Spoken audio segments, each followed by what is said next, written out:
नमस्कार। Hello doctor में आप सभी का स्वागत है। मैं हूं हेमंत। जैसा कि हेलो डॉक्टर में आप हमेशा देखते हैं कि किसी न किसी बीमारी, किसी एक्सपर्ट के साथ हम रोज़ आपके साथ रूबरू होते हैं। आपकी जो समस्याएं होती हैं उस पर हम चर्चा करते हैं और हम एक समाधान देने की कोशिश करते हैं। आज हम इसी तरह से एक खास विषय है वर्ल्ड फिजियोथेरेपी डे, जो कि दुनिया भर में 8 सितंबर को मनाया जाता है। इसको लेके हम आज आपके साथ आए हुए हैं और हमारे साथ एक खास मेहमान हैं, परिचय कराते हैं उनके बारे में। अरुण शर्मा, आप फिजियोथेरेपिस्ट हैं और जयपुर के राजस्थान हॉस्पिटल से जुड़े हुए हैं। आपने फिजियोथेरेपी में मास्टर्स की पढ़ाई की है और आप को कई अवार्ड में मिल चुके हैं। इसमें RPI कॉन इंटरनेशनल अवार्ड भी शामिल है। तो डॉक्टर साहब, आपका बहुत बहुत स्वागत है। नमस्कार सर।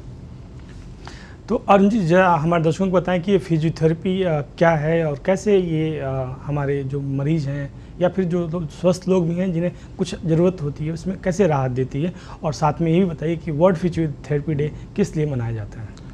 जी, वर्ल्ड फिजियोथेरेपी डे 1953 से जो है WHO ने स्टार्ट किया था कि लोगों का जो हेल्थ है वो अच्छा रहे, और 1996 में ये वर्ल्ड फिजियोथेरेपी नेशनल कांग्रेस बनाया गया एक। तो उसके बाद से वर्ल्ड फिजियोथेरेपी डे लोगों की अवेयरनेस और लोगों की हेल्थ के लिए, इम्प्रूवमेंट के लिए ये बनाया गया। फिजियोथेरेपी बेसिकली एक भौतिक चिकित्सा, जिसे हम हिंदी में बात करें तो भौतिक चिकित्सा जो है, मरीज को एक्सरसाइज और जो कुछ स्पेशल टेक्निक्स के थ्रू हम पेशेंट को ठीक कर पाते हैं।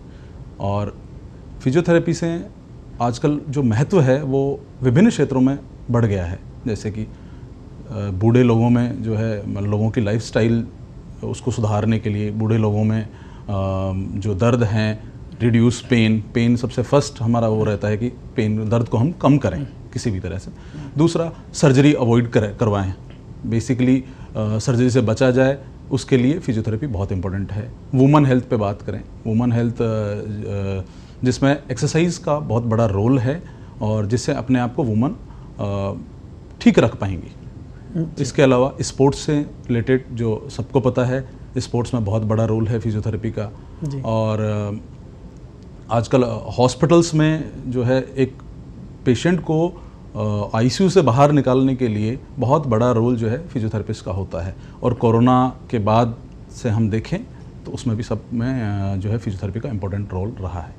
बिल्कुल, आपने बहुत अच्छे से बताया कि कोरोना की में जैसे पहले जितनी अवेयरनेस नहीं थी फिजियोथेरेपी को लेके, कोरोना के बाद से इसकी इम्पोर्टेंस काफ़ी बढ़ी है, लोगों ने समझा है। क्योंकि पहले एक लोगों में एक मिथ्य था कि सिर्फ ये हड्डियों से जुड़ी समस्याओं में ही इसकी मदद ली जाती है, लेकिन ऐसा नहीं। पूरे शरीर में वो जो भी समस्याएँ होती हैं उसमें फिजियोथेरेपी काफ़ी कारगर, एक मतलब अच्छा उपाय है। अच्छा सर, इसमें इलाज की जो पद्धति है वो पद्धति क्या है, मतलब आम आदमी के लिए समझाएं थोड़ा। आम आदमी के लिए समझने के लिए सर, पद्धतियाँ हमारी दिन ब दिन न्यू टेक्निक्स जो हैं वो आ रही हैं और हम लोग इसके लिए काम भी कर रहे हैं। और आजकल एक्सपर्ट जो है इसमें PhD भी हो गई है फिजियोथेरेपी में, जिससे एक्सपर्ट जो हैं बहुत हैं और साथ में अलग अलग क्षेत्रों में हम काम कर पा रहे हैं। जैसे बताया कि पीडियाट्रिक में भी बहुत रोल है आजकल फिजियोथेरेपी का, जो CP चाइल्ड हैं उनमें बहुत बड़ा रोल है। इसके साथ न्यूरोलॉजी जो है, जो जितने भी लकवे के मरीज़ हैं उनके लिए एक जीवन दान है फिजियोथेरेपी। और इसमें भी अलग अलग तरह की जो टेक्निक्स हैं उनके थ्रू हम इलाज कर पाते हैं। जी बिल्कुल। अच्छा, अब थोड़ा हम आते हैं कि अलग अलग जो स्पेशलिटी है आपकी, जो कि खासकर फिजियोथेरेपी की, अगर हम बात करें कि स्पोर्ट्स को लेके, तो स्पोर्ट्स में आप लोग किस तरह से काम करते हैं? स्पोर्ट्स मेडिसिन में आप कैसे मदद करते हैं ताकि जिनको जिस स्पोर्ट्स इंजरी हो काफ़ी तेज़ी से रिकवरी हो जाती है? जी, स्पोर्ट्स के बारे में तो लगभग सभी लोगों को पता है, जितने लोग क्रिकेट देखते हैं या जो गेम्स जो देखते हैं उसके अंदर आपने देखा है कि हर जो है प्लेयर अपना एक पर्सनल फिजियो रखता है, जो उसको ओवरऑल पूरी हेल्थ को मेंटेन करके रखना होता है उसको, जिसमें वो मॉर्निंग से लेकर उसका पूरा शेड्यूल अपना बना के रखते हैं, कब उसे एक्सरसाइज करना है, कब उसे जो है जांच करवानी है अपनी, और जब ऑन फील्ड पे जो है खिलाड़ी खेल रहा है तो उसका बहुत बड़ा रोल है। और उसको कैसे, उसकी इंजरी हो गई तो उसको कैसे मैनेज करना है, ये फिजियोथेरेपिस्ट का काम है। और इंजरी से बचा कैसे जाए, ये भी एक फिजियोथेरेपिस्ट का ही काम है। स्पोर्ट्स के अलावा भी बहुत सारे क्षेत्र जिनकी अपन बात कर रहे हैं, उनमें भी सब में फिजियोथेरेपी का रोल काफ़ी बढ़ गया है। बिल्कुल।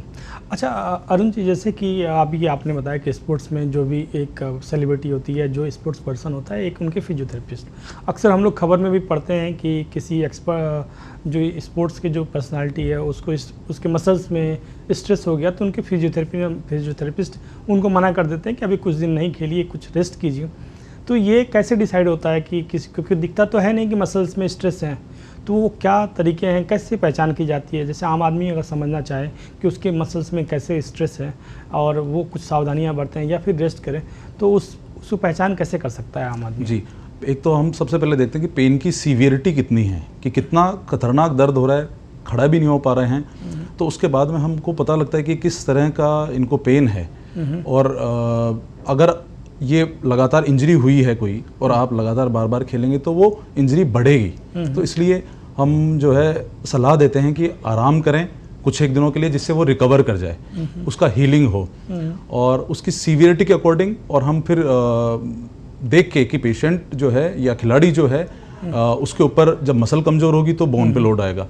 तो इसके चलते बहुत सारे जो खिलाड़ी हैं उनके अंदर स्ट्रेस फ्रैक्चर जो है वो होने की संभावनाएं बहुत ज़्यादा रहती हैं। तो हम लोग अवॉइड करवाते हैं कि हम अपने जो है एनालिसिस करके कि जो खिलाड़ी है उसको खेलना चाहिए या नहीं खेलना चाहिए, वो हम डिसाइड कर लेते हैं। चलिए, स्पोर्ट्स इंजरी की बात कर रहे हैं और हमारे पास एक अक्सर सवाल आते रहते हैं जो हमारे जो युवा साथी हैं, खासकर जो आर्मी में या कैसी इस तरह की कोई जॉब की तैयारी करते हैं, अक्सर वो कहते हैं कि उनके जो मांसपेशियां, पैरों की जो मांसपेशियां, खासकर जो घुटने से नीचे और टखने से ऊपर वाले, उसमें दर्द होता रहता है।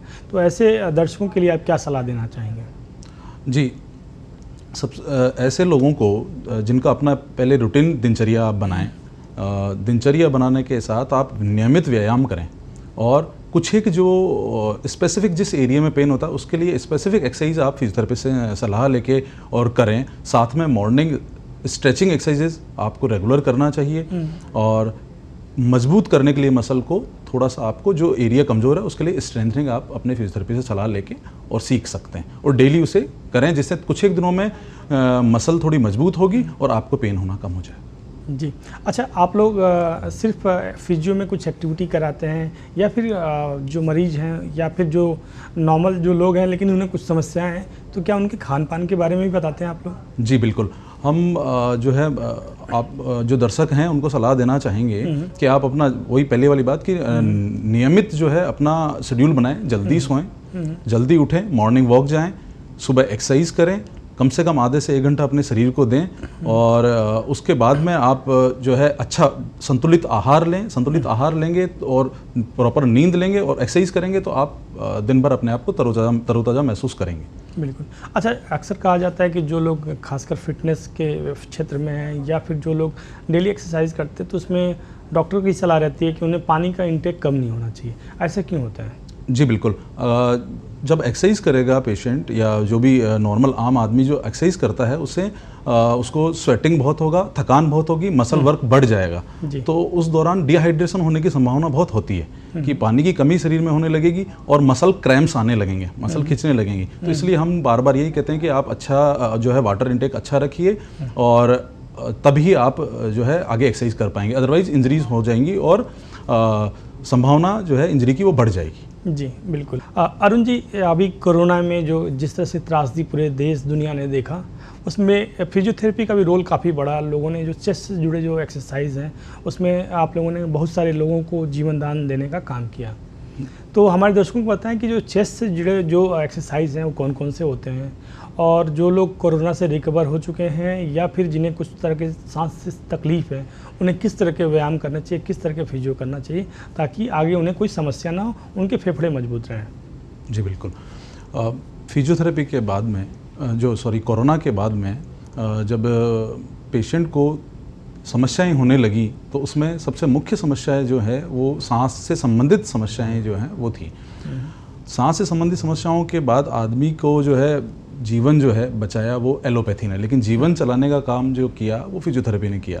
क्योंकि जैसे ही कोरोना हुआ उसके बाद में पेशेंट को वीकनेस इतना होना शुरू हो गया, फेफड़े कमज़ोर हो गए, मसल्स कमज़ोर हो गई और कई दिनों तक पेशेंट बेड रिटर्न रहा, तो जिससे जो है मसल जो है उनमें इतना ताकत नहीं रहा, तो मोबिलिटी कम हो गई। तो उसके बाद से धीरे धीरे पेशेंट को फिजियोथेरेपी के साथ रिहेबिलिटेट किया गया, उसकी नॉर्मल कंडीशन में लाने के लिए उसको कुछ एक एक्सरसाइजेज जो है वो हमने करवाई, जैसे ब्रीदिंग एक्सरसाइज इसमें इंक्लूडेड है, जिसमें पर्स लिप ब्रीदिंग और होल्ड वाली एक्सरसाइज जो है, सांस लेके और अंदर रोक के रखने वाली एक्सरसाइज, और साथ में सेगमेंटल ब्रीदिंग हमारी इम्पोर्टेंट है, जिसे सांस पूरा छोड़ा जाता है और फिर उसे रिकवर किया जाता है। और कुछ एक जो है नॉर्मल लिम्ब की एक्सरसाइजेज हमने शुरुआत में पेशेंट को चलाना स्टार्ट किया, धीरे धीरे विद ऑक्सीजन, फिर धीरे धीरे हमने जो है ऑक्सीजन हटा के उसे धीरे धीरे एक्सरसाइज करते हुए ऑक्सीजन धीरे धीरे उनका हटाने का प्रयास किया। इसमें एक टीम पूरी जो है वो काम करी है, जिसमें चेस्ट फिजिशियन से लेकर और सारे लोग फिजियोथेरेपिस्ट तक और डाइटिशियन तक सब लोगों ने मिलकर मेहनत किया, जिससे पेशेंट बाहर निकल पाया। लेकिन फिजियोथेरेपी का रोल अहम इसलिए रहा कि पेशेंट जब मेंटली जो जिस चीज़ से कमज़ोर होने लगा, तो हम लोगों के कांटेक्ट में पेशेंट बहुत लंबे टाइम तक रहता है, तो हम लोगों के कांटेक्ट में रहता है, तो हम लोग उनको जो है मेंटली उनकी काउंसलिंग भी करते हैं कि ऐसा नहीं है, आपका जीवन और सुधरेगा और आप पहले की तरह मजबूत हो जाएंगे। उनका जो उनको मोटिवेट करना, और सामाजिक दृष्टि से भी जो कुछ एक लोगों को जो रहा कि मैं तो चल फिर नहीं पा रहा हूँ, मैं तो लग रहा है कि अब नहीं जी पाऊंगा, तो उन लोगों के लिए भी हम विशेष काउंसलिंग करके और हम लोगों ने साथ में एक उनका जीवन चलाने का काम किया। जी अच्छा अरुण जी, जैसे आपने बताया कि चेस्ट को लेके कुछ फिजियोथेरेपी एक्सरसाइज, तो कुछ हमारे दर्शकों को करके बताएं और साथ में ये भी बताएं कि क्या सावधानियां रखनी चाहिए उस दौरान। जी, चेस्ट को लेके ब्रीदिंग एक्सरसाइज मोस्टली जो है पर्सनली ब्रीदिंग, जैसे नाक से मैंने सांस भरा और फूंक मारते मैंने छोड़ा, इस एक्सरसाइज को आप जो है 10 टाइम रिपीट करें और मॉर्निंग इवनिंग दोनों करें। दूसरा, सांस लेके और सांस को अंदर होल्ड करना, इस तरह से सांस को होल्ड करके फिर धीरे धीरे छोड़ना। तीसरा, पेट पे हाथ रख के जब सांस लें तो उसे दबा के रखना पेट को,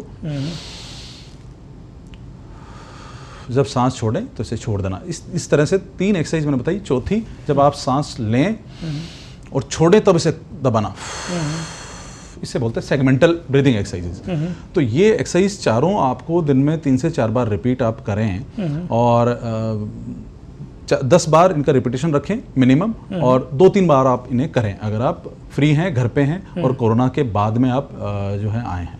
बिल्कुल। अच्छा, ये एक्सरसाइज तो ऑफिस में बैठ के भी किया जा सकता है, इसमें कोई ऐसी दिक्कत तो नहीं होगी? जी बिल्कुल। और सावधानियां जैसे आपने बताया कि नाक से सांस को लेते हैं और मुंह से छोड़ते हैं, तो ये सावधानियां रखनी चाहिए। चलिए बढ़ते हैं अगले जो हमारे सवाल हैं, और जो कि जैसे कि आपने बताया भी है और लोग कहते भी हैं कि पैरालिसिस में जो फिजियोथेरेपी है वो एक जीवन दान देने का काम करता है। जी बिल्कुल। तो ये कैसे होता है, और जो पैरालिसिस के जो मरीज होते हैं उसमें क्या आप लोग कराते हैं, किस तरह एक्टिविटी कराते हैं और कैसे उनको रिहेबिलिटेट करते हैं आप लोग? जी बिल्कुल। पैरालिसिस में एक बहुत बड़ा रोल है फिजियोथेरेपी का, जो आदमी को हम बोलते हैं कि पुनर्वास, जिसे हम बोलेंगे कि रिकवरी, जिसमें जो पैरालिसिस है जिसे हिंदी में लकवा भी कहते हैं, इसमें 2 तरह से विकलांगता आ सकती है। परमानेंट विकलांगता या तो कंप्लीट विकलांगता हो सकती है या टेम्परेरी विकलांगता, लेकिन दोनों ही कंडीशन में पेशेंट का मेंटल जो है लेवल वो बिल्कुल जो है डाउन हो जाता है एकदम, कि मैं तो विकलांग हो गया हूँ, और सामाजिक दृष्टि से अपने आप को असहज महसूस करने लगता है। तो इसके लिए जब रिहेबिलिटेट करके और वापस पेशेंट को उसके नॉर्मल फंक्शन पे हम लौटाने का जो प्रयास हम जो करते हैं, जिससे पेशेंट को एक तरह का जीवन दान मिलता है और सिखाया जाता है कि आप अपना इंडिपेंडेंट लाइफ कैसे जी पाएं। ये बहुत इंपॉर्टेंट है कि आप एक बार किसी दूसरे पे डिपेंडेंट हो गए हैं और फिर अपने आप में इंडिपेंडेंट होना, ये उसके लिए सबसे बड़ा वो रहता है। तो सबसे ज़्यादा पेशेंट जो है उस बात से हमें प्लीज़ भी करता है कि साहब आपने हमको जो है नया जीवन दे दिया और आपकी जो मेहनत है वो सफल हुई। और जब पेशेंट लगातार कई दिनों तक, जैसे गांव और सुदूर शहरों में, सुदूर जो इलाके हैं शहर से, उनमें फिजियोथेरेपी का वो नहीं मिल पा रहा है इलाज, तो उसके चलते परेशानियां बहुत बढ़ने लगी हैं और पेशेंट जो है वापस रिकवर करने में जो कंप्लीट रिकवर नहीं कर पाता, जिस लेवल तक वो पहुंच सकता है हमारे पास रह के। तो इसके लिए धीरे धीरे हम अवेयरनेस ही बढ़ा रहे हैं। हम लोग कैंप भी स्टार्ट कर रहे हैं, जो कैंप भी करते हैं दूर इलाकों में, जो है जैसे सवाई माधोपुर थोड़े दिनों पहले हमने किया, भरतपुर किया, हम अलग अलग जगह जाके और हम लोग कैंप भी करते हैं। और इसकी जागरूकता के लिए भी हम प्रयास करने में लगे। जैसे आज ही हमारा फंक्शन है जय क्लब में, हम लोग एलाइट फिजियोथेरेपी क्लब जो है, एलाइट फिजियो जो है इंटरनेशनल क्लब जो है हमारा वो, और राजस्थानी फिजियोथेरेपी क्लिनिकल एसोसिएशन, ये मिलके हम लोग आपस में संगोष्ठी करते हैं, इस पे विचार करते हैं कि इसको कैसे जागरूक किया जाए, लोगों को कैसे एक अच्छा इलाज मिल पाए, इसके लिए हम लोग प्रयास करते हैं। बिल्कुल, आपने बहुत अच्छे से समझाया कि कैसे पैरालिसिस के मरीजों में आप लोग राहत दिलाते हैं। अच्छा सर, ये आजकल एक बड़ी समस्या आ रही है कि लंबे समय तक लोग ऑफिस में बैठ के काम करते हैं, खासकर कंप्यूटर पर काम करते हैं, और बच्चों में भी पढ़ाई को लेकर इतना स्ट्रेस होता है, लंबे समय तक वो भी बैठ के पढ़ते हैं, तो कहीं ना कहीं उनके बैकबोन में प्रॉब्लम, कमर में प्रॉब्लम, जो रीढ़ की हड्डी है उसमें भी प्रॉब्लम होती है, कुछ लोगों में सर्वाइकल की भी दिक्कत होने लगती है। तो इस तरह की समस्या जो लोग लंबी सीटिंग वाले लोग होते हैं उनको ना हो, उसके लिए क्या करना चाहिए? जी बिल्कुल, इसमें जीवन शैली का मैंने फिर एक बार उदाहरण मैं आपको दे रहा हूँ कि जीवन शैली अगर आप अपने अच्छी रखी, मॉर्निंग वॉक आप जा रहे हैं, रेगुलर एक्सरसाइज कर रहे हैं, लॉन्ग सिटिंग में भी अगर आप अपने स्पाइन को इरेक्ट रख के बैठते हैं और अपना पोस्चर ठीक रखते हैं, आपकी चेयर कंफर्टेबल होती है, और आप हर आधे 1 घंटे में आप अपना पोस्चर चेंज कर लेते हैं, खड़े होके घूम आए और हम आके वापस बैठें, और लंबा सिटिंग से हम बचें, और कुछ एक्सरसाइजेज जो कॉमन एक्सरसाइजेज हैं वो आप करते रहें, तो हम इन समस्याओं से बच सकते हैं। बिल्कुल। अच्छा, एक स्लिप डिस्क आजकल बड़ा कॉमन सी समस्या हो गई है, तो उसमें आप लोग क्या करते हैं, किस तरह का इलाज करते हैं? जी, स्लिप डिस्क जो है हड्डी के बीच में एक गद्दी जो होती है, अपने स्पाइन के जो अपना वर्टिब्रा है उसके बीच में, जो रीढ़ की हड्डी है उसके बीच में एक डिस्क जो है वो होती है, वो एक लचीला पदार्थ है जिसकी वजह से अपन मूव कर पाते हैं। हड्डी तो लचीली हो नहीं सकती है, तो हड्डी के बीच में जो लचीला पदार्थ है उसकी वजह से हम मूव कर पाते हैं। उसका खिसक जाना या अपनी जगह छोड़ देना, वो स्लिप डिस्क है। उसकी वजह से जो है हमारी जो स्पाइनल नर्व्स जो निकल रही हैं उन पे कंप्रेशन हो सकता है। कंप्रेशन के चलते पैरों में झंझनाहट, सूनापन, और बहुत ज़्यादा जो है कंप्रेशन है, तो हो सकता है कि पैरालिसिस भी उसमें होने की संभावनाएं होती हैं। तो जब अर्ली स्टेज होता है तो इसको नहीं बढ़े, इसके लिए फिजियोथेरेपी बिल्कुल रामबाण है। अगर जो है पेशेंट टाइम से अपना इलाज ले ले और फिजियोथेरेपिस्ट के पास चले जाए तो आप इस समस्या से बच सकते हैं। इसके लिए जो है हम लोगों के पास उन्नत तकनीकी मशीनें भी आजकल आ गई हैं। मशीनों के साथ साथ मैनुअल थेरेपी से भी हम लोग प्रयास करते हैं कि पेशेंट का जो है मसल मजबूत रहे और उसे आगे जो बोन पे है वो लोड नहीं पड़े। बिल्कुल। अच्छा अरुण जी, इस तरह के जो मरीज हैं स्लिप डिस्क के, उन्हें आप क्या सलाह देते हैं, क्या करना चाहिए, क्या नहीं करना चाहिए, ये थोड़ा एक दर्शकों को जरूर बताएं। जी, स्लिप डिस्क है, डिपेंड करता है, एक बार आप जो है सलाह जरूर लें कि किस तरह से कहाँ कंप्रेशन हो रहा है और किस तरह का कंप्रेशन है, तो उसके हिसाब से नॉर्मली नीचे आगे झुकना हम मना करते हैं कि आगे नहीं झुकें, नीचे नहीं बैठें ज़मीन पे, और इंडियन टॉयलेट यूज़ नहीं करें, और बेल्ट बांध के रखें अपने जो है कमर पे जब तक आपको पेन है, और आप जब तक ठीक नहीं हो जाते हैं आप बेल्ट बांध के रखें। ट्रैवलिंग अवॉइड करें, मोटरसाइकिल पे चलना या किसी बाइक पे चलना, झटका, ऐसा कोई भी काम जिसमें आपको जो है जर्क लग रहा हो वो काम अवॉइड करने के लिए हम बोलते हैं। बिल्कुल। अगर हम बात करें अरुण जी की गठिया, तो गठिया किस तरह से मतलब लोगों को परेशान करती है और फिजियोथेरेपी उसमें कैसे उन लोगों को मदद करती है? जी, गठिया एक ऐसी बीमारी है जिसकी वजह से पेशेंट्स को जो है जॉइंट्स पे सूजन आने लगता है, जिससे मॉर्निंग स्टिफनेस, हम जो सुबह सुबह उठते हैं तो उससे स्टिफनेस जो है वो बन जाता है। लंबे समय तक जो सूजन जो रहती है उसकी वजह से स्टिफनेस आना शुरू हो जाती है, अकड़न आना शुरू हो जाती है, और जैसे ही वो फिर दिन में थोड़ा काम करना शुरू करते हैं तो वो धीरे धीरे वो चली जाती है। लेकिन लंबे समय तक जो किसी को गठिया है तो वो इस तरह से पहचान सकता है कि आपके जॉइंट्स पे जो है वो सूजन आने लगेगी और आप को जो है सुबह सुबह पेन होने लगेगा। ये सबसे पहला उसका सिम्टम है। अब बात करें कि इससे इलाज क्या है, तो इलाज तो जो है मेडिकल में तो आप इसके कुछ ऑटोइम्यून डिजीज है वैसे बेसिकली, तो इसका इलाज तो कुछ जो है दवाइयाँ हैं, मेडिसिन है, और साथ में कुछ एक्सरसाइजेज हैं। अगर आप रेगुलर एक्सरसाइज करते हैं तो गठिया का प्रभाव आपको कम देखने को मिलेगा। जैसे कि आप जो है स्मॉल जॉइंट्स की जो एक्सरसाइजेज हैं, जहां आपको सूजन है, जहां आपको दर्द है, उसकी मोबिलिटी आप बराबर बनाए रखें। मोबिलिटी मतलब कि आप उसको जो है मूवमेंट्स को जो है बराबर बनाए रखें और दिन में उसकी 3-4 बार एक्सरसाइज कर लें तो आपको गठिया का प्रभाव कम देखने को मिलेगा। बिल्कुल। अच्छा अरुण जी, जैसे गठिया की बात है, अगर हम बात करेंगे जैसे आजकल जो घुटने में जो जोड़ बदलने की समस्या हो रही है, उसमें कहा जाता है कि जब एक समय के बाद से एक्सरसाइज नहीं करना चाहिए या फिजियोथेरेपी नहीं करानी चाहिए, उसको लेकर हमारे दर्शकों को क्या कहना चाहिए? जी बिल्कुल। जब जॉइंट जो है, जो जॉइंट के अंदर हड्डियां जो है आपस में टच हो चुकी हैं और बिल्कुल कंप्लीट कोई स्पेस ही नहीं बचा है बीच में, तो आपको रिकमेंड किया जाता है कि आप जाके और रिप्लेसमेंट करवा लीजिए। तो मैं ऐसे पेशेंट को कहूँगा कि आप जितनी जल्दी रिप्लेसमेंट करवाएंगे उतनी जल्दी आपको फ़ायदेमंद होगा। उसके बाद में आप फिजियोथेरेपी चालू रखें, उसके बाद में साल भर तक फिजियोथेरेपी होगा, जिससे मसल आपका मजबूत रहेगा, लेकिन जॉइंट का जो पेन है वो ख़त्म हो जाएगा। और अगर हम नहीं करवाते हैं तो धीरे धीरे दूसरी समस्याएं पनपने लगती हैं, जैसे कि पैर धीरे धीरे टेढ़े होने लगते हैं, और पैरों के टेढ़े होने की वजह से पेशेंट चलने में उसका चाल भी चेंज हो जाता है और दिन ब दिन वो हाल खराब। हाँ, फिजियोथेरेपी जो है आपको मदद कर सकता है थोड़ा बहुत दर्द आराम करने में, लेकिन कंप्लीट जो है वो आपको जब जो बोन जो है बिल्कुल टच हो गई है और सीवियर अर्थराइटिस हो गया है तो उस कंडीशन में आपको रिप्लेसमेंट पे चले जाना चाहिए। जी, अच्छा अरुण जी, जैसे आपने कहा कि फिजियोथेरेपी दर्द से आराम दिलाते हैं, तो इसमें कैसे आराम मिलता है, थोड़ा हमारे दर्शकों को बताएं। जी बिल्कुल, हमारी कुछ मशीन है, जैसे टेंस हो गया, इंटरफेरेंशियल थेरेपी हो गई और अल्ट्रासाउंड थेरेपी होगी। इनके थ्रू हम प्रयास करते हैं एक तो सूजन कम करें, इन्फ्लामेशन कम करें, दर्द कम करें और साथ में कुछ एक्सरसाइज से मसल को थोड़ा मजबूत कर दें। तो ये हम थोड़ा सा प्रयास करके और उसको दर्द कम कर सकते हैं हम लोग। जी, अच्छा जैसे हम बात कर रहे थे कि जोड़ों की बात, तो आम आदमी के जोड़ खराब ना हो कोई, क्योंकि पहले ऐसा होता था कि बहुत कम ही लोगों की जोड़ की समस्या होती थी, लेकिन अभी हमारी दिनचर्या सी या खान पान ऐसा हो गया है कि ज़्यादातर लोगों में जोड़ों में खासकर हाथ पैरों के जोड़ों में दिक्कत होती है। तो किसी का मतलब जोड़ जो है काफ़ी लंबे समय तक चले, उसमें दर्द ना हो, कोई परेशानी ना हो, उसके लिए क्या सलाह देना चाहेंगे आप? जी बिल्कुल, उसमें लाइफस्टाइल का बहुत बड़ा रोल है। आप बराबर एक्सरसाइज भी करें और साथ में आहार बहुत अच्छा लें। अच्छे आहार से जो है आपके जॉइंट और मसल्स मजबूत रहेंगी और एक्सरसाइज करने से और आपके रूटीन से आप अपने इस समस्या से बचा जा सकता है। बेसिकली इन सब समस्याओं का कारण जो है हमारी लाइफस्टाइल ही है, वो हम सब लोग जानते हैं। और हमारा खान पान है, तो संतुलित खान पान करें और अपने आप को जो है स्वस्थ रखें।